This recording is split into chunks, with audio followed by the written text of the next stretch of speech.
Bueno, nos metemos a hablar de un tema fundamental para los argentinos y tiene que ver con el precio de los alimentos, la canasta básica, que fue uno de los rubros que más aumento tuvo, incluso por encima de la inflación, durante todo el 2023. La pregunta que vamos a ver si tiene alguna respuesta es ¿por qué son tan caros los alimentos en nuestro país? Y está con nosotros Leonardo Alberto, contador y economista conectado con nosotros, que nos trae el desarrollo de este tema. Leo, ¿cómo estás? Buen día. ¿Qué tal, Rocío? ¿Cómo te va? Muy bien. Vamos Bueno, a ver si tenemos sí, una respuesta, ¿no?, para esta pregunta que es ciertamente bastante compleja. sí, claro, no, ni hablar. Más considerando que nosotros somos un país productor de alimentos y según lo que dicen los especialistas en cantidades de producción, tenemos para alimentar a 600 millones de personas y nosotros somos menos de 50, con lo cual debería haber, por supuesto, alimentos a precios razonables Ujú. para todos. Sin embargo, vemos que no. Y un poco en broma, un poco en serio, ayer hablando con uno de los productores, comentábamos sobre el tema del pan.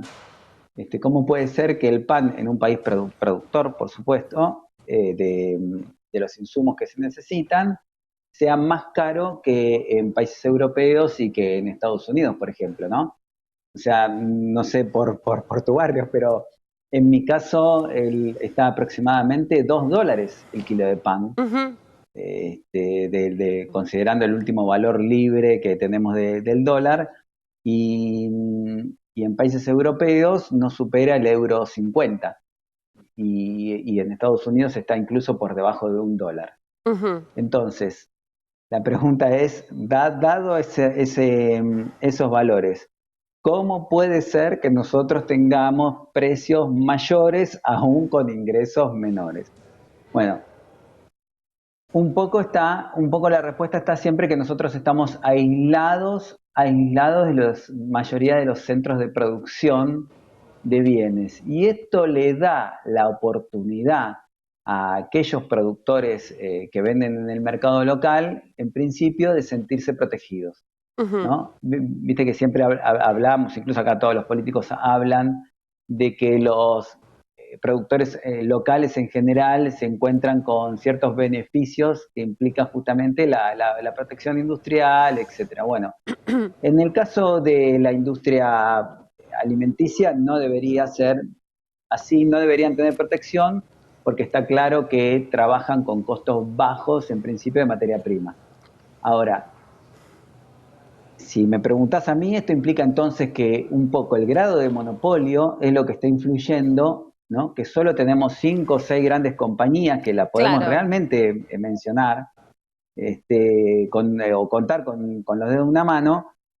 Podemos decir que eso provoca en parte que los precios de los alimentos, para tirar un dato cierto, aumentaron un 20% más en el 2023 que el índice general, Bueno, y ¿no? estábamos transitando también este fenómeno de precios dolarizados, ¿no? Si uno compara algunos insumos de la canasta básica con lo que salen en el exterior, bueno, en el mismo valor, ¿no? O apenitas muy poca la diferencia con salarios que por supuesto quedaron muy atrasados. Y allí tal vez en defensa, lo que dicen desde algunos sectores tiene que ver con el costo productivo en Argentina, ¿no? Con todo lo que implica esa cadena de producción, incluso los impuestos y, bueno, esta carga impositiva que ciertamente desde todos los sectores siempre intentan poner en la mesa de debate, ¿no? Para justamente ver si esos costos pudieran bajarse.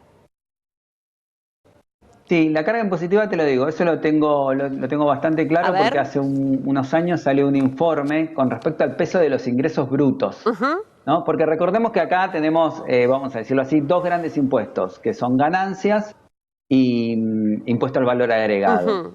Pero esos impuestos en general pegan uno sobre justamente ya un resultado opuesto, que es impuesto a las ganancias, y el impuesto al valor agregado es simplemente por el acumulado justamente hasta que lo paga el consumidor final. Ahora, ingresos brutos sí es un impuesto que absorbe cada uno de los productores. Bueno, más o menos la incidencia es un 30% promedio en la cadena de valor de los productores de bienes de consumo. Ujú. 30%. 30% es un número importante, pero también hay que mencionar que, ya que siempre miramos hacia el norte, en Estados Unidos también tienen impuestos internos en cada una de las jurisdicciones. Recordemos que incluso allá los estados, cada uno de los estados incluso tiene mayor libertad para imponer políticas y políticas económicas en general. Y a pesar de que no existe el IVA, los impuestos internos de cada jurisdicción también encarecen justamente el precio de los productos. ¿En un porcentaje parecido o menor? Bueno, ahí sí hay que ver por estado. Los estados más caros están en el orden, claro, del 20%, los estados más baratos están en el orden del 10%. Pero claro, pero también hay que considerar, por supuesto, que el otro peso importante a nivel costo siempre es la mano de obra, ¿no? Claro. Y obviamente es mucho más costoso de lo que nosotros tenemos acá. Bueno, ahí es cuando se habla también un poco de la reforma laboral, ¿no? Y digo, todo ese riesgo tal vez que tienen las empresas, bueno, en el caso de que tengan que despedir empleados, las cargas sociales y demás. Pensaba, ¿qué pasa con el IVA en otras partes del mundo? Hagamos también la comparación, si te parece. Sí, bueno, el IVA por supuesto tiene tasas menores, principalmente en los países europeos. Bueno, un comentario que siempre está bueno decir, el creador del impuesto al valor agregado es mitad argentino, mitad italiano, ¿no? Un gran, por supuesto, teórico de los impuestos.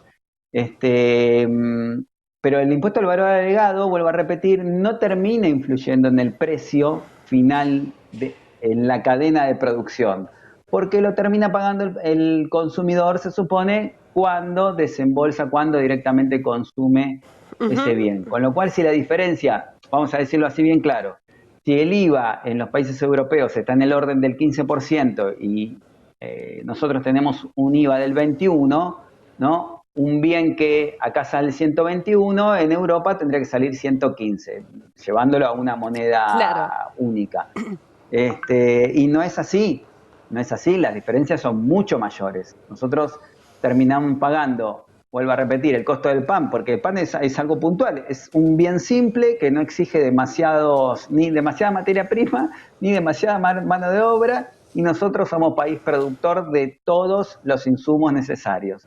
Claro. Con lo cual, que la diferencia sea de un 40-50% es una locura. Es bien representativo. Vuelvo a repetir.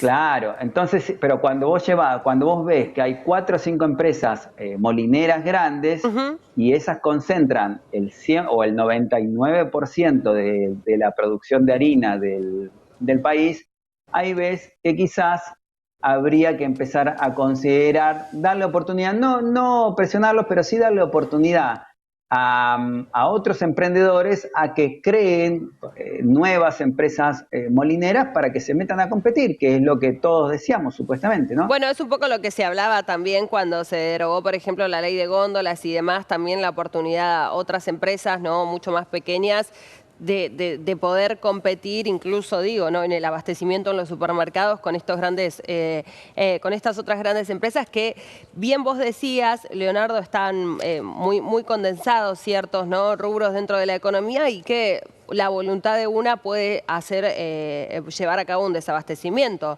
¿no? En este contexto también. Claro.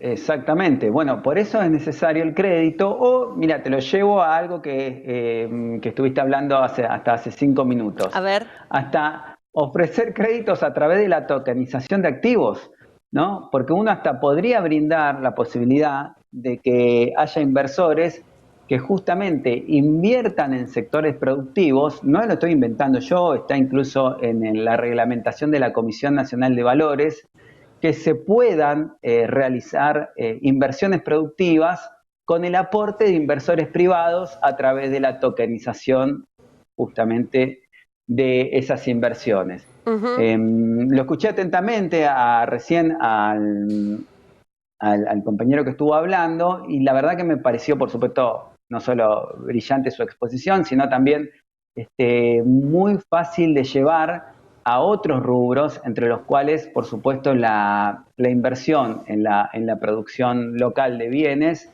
podría ser un camino más que aceptable para poder justamente llevar la competencia a rubros en donde hoy lamentablemente no tenemos competencia y está todo concentrado. Bueno, y levantar también el control de precios, ¿no? Para estos segmentos que están tan concentrados, como decías, Leonardo, Leo, en manos de pocos, ¿qué efecto tiene en definitiva para los consumidores? Levantar el control de precios teniendo 5 jugadores solamente en el terreno es obvio que le da una ventaja enorme, enorme, porque todos necesitamos, o la mayoría de los alimentos contienen harinas, ¿no? Cualquiera que después uno cuando le sacan las harinas en alguna dieta, se da cuenta que todo contiene, o casi todo lo Todo, que comemos claro. contiene harina, claro, claro, y lamentablemente uno hasta cambia el humor cuando le sacan las harinas. Bueno, lo que quiero decir demuestra que le da mucho poder de mercado a esas 5 empresas y por supuesto pueden hacer y deshacer a voluntad, porque si ellos tienen lo que nos hace vivir, por decirlo de alguna manera, Ujú. es lógico que si no tienen competencia, incluso te lo voy a decir así, hasta es razonable, porque es lógico que todos querramos maximizar la ganancia de nuestra empresa. Hasta no lo veo mal. Lo que veo mal es que existan pocas posibilidades para generar nuevas ofertas, Ujú. ¿no? Y te llevo un segundo a la industria del calzado en el 2002. Dale. En el 2002, eso es porque tenía en su momento un colega que llevaba la contabilidad y la parte impositiva de una empresa que se dedica al calzado, y empezaron a surgir justamente con el aumento del precio del dólar y por supuesto esto que redujo el nivel de importaciones o en definitiva aumentó los precios internos del calzado, permitió que surgieran un montón de nuevas marcas en ese rubro. Ujú. ¿Por qué? Porque por supuesto también no tiene los costos asociados que tiene una industria molinera, por ejemplo, ¿no? Una Ujú. fábrica de harinas. Bueno, esto nos lleva a pensar es que con una mano de, por parte del gobierno o incluso de los bancos privados en otorgar créditos a tasas razonables, podríamos también darle una mano al gobierno en la búsqueda de reducción de la inflación, ¿no? Bueno, En definitiva, y una mano a nosotros mismos. absolutamente, Leo. Te agradecemos mucho el contacto y que nos hayas traído este tema clave.